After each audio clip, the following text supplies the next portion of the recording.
this little bracket right up in here, and those are 10mm bolts. Here is the battery terminal, and it's going to be located on the bottom.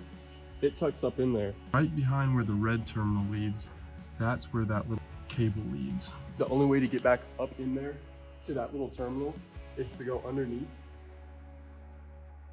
Go under here, and you look straight up in there, right up there. So you reach your arm up on this side, then you're able to get your hand back in there. And just move that wire out of the way. There's a little tab on the top, you just push that, and then you just pull it back. And then that slides it out of its little socket.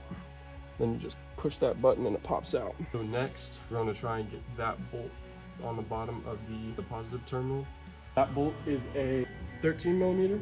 I'm going to take an extension, and I'm going to try, because it's at a weird angle coming kind of like back towards, we are going to try going in through the bottom.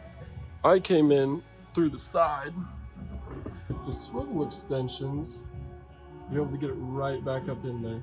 This bolt right here is what we need to undo. So we're going to stick a socket on there, and then probably try coming up through it. A 14. To kind of get the wires out of our way, we're going to use some zip ties, and we're going to try not putting too much strain on them.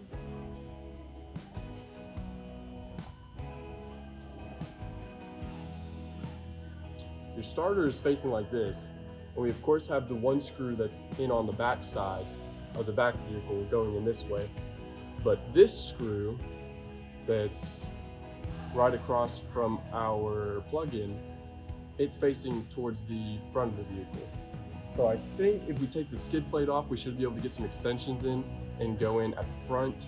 So right back up in there, right there, is where the bolt is. I don't know if this is going to reach, but we're going to try.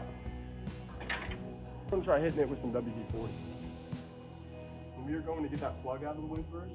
So we've recruited 2 more extensions. Let's try and toughen this up.